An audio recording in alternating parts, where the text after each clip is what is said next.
আসসালামু আলাইকুম ভিউয়ার্স, আশা করি সবাই ভালো আছেন। তো আজকে আমরা চলে এসেছি ইন্ডিয়ান ভিসা সংক্রান্ত গুরুত্বপূর্ণ কিছু আপডেট নিয়ে। ইন্ডিয়ান ভিসা প্রত্যাশী যারা আছেন তাদের জন্য বড় একটি সুখবর আছে।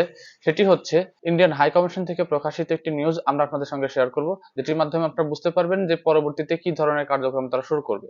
তো এখানে বাংলাদেশি ভিসা দেওয়া সম্পর্কে যা বললো ভারত বিষয়ে একটি নিউজ প্রকাশ করেছে।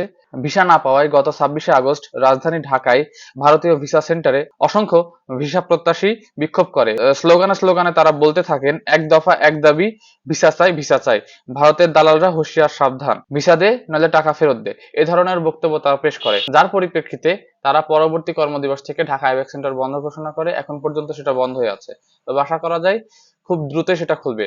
এই ঘটনার 4 দিন পরে অর্থাৎ গতকাল শুক্রবার ভারতের পররাষ্ট্র মন্ত্রণালয়ের মুখপাত্র জানিয়েছে, আপাতত বাংলাদেশিদের শুধুমাত্র চিকিৎসা এবং জরুরি প্রয়োজনীয় ভিসা দেওয়া হচ্ছে।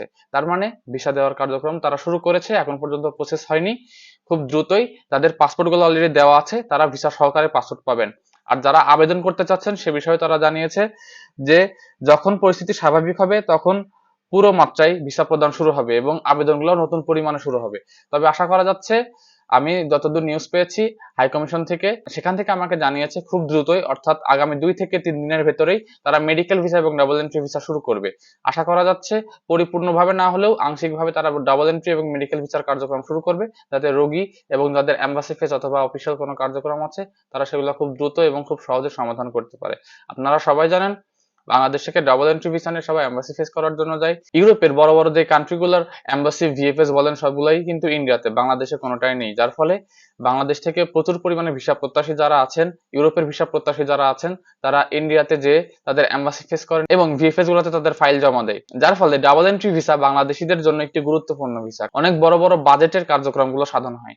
এবং মেডিকেল সেক্টরের কথাগুলো না বললেই নয়, কারণ মেডিকেল ভিসার বিষয়টি খুবই গুরুত্বপূর্ণ বিষয়। যখন আপনি অসুস্থ হবেন তখন আপনার ট্রিটমেন্ট করা কিন্তু বাধ্যতামূলক হয়ে যাবে। শুধুমাত্র ভিসার জন্য ট্রিটমেন্ট কিন্তু থেমে থাকবে না, আপনার শরীর কিন্তু সুস্থ হয়ে যাবে না। ভিসা হচ্ছে না তার মানে এই না যে আপনি ট্রিটমেন্ট করা থেকে বিরত থাকবেন। যার ফলে এখন এটা গুরুত্বপূর্ণ একটি ইস্যু হয়ে দাঁড়িয়েছে এবং ভারতীয় হাইকমিশন থেকে সরাসরি বলে দেওয়া হয়েছে শুধুমাত্র এই মুহূর্তে মেডিকেল এবং ডাবল এন্ট্রি ভিসার বিষয়টি তারা গুরুত্ব সহকারে দেখবে এবং খুব দ্রুতই শুরু হবে।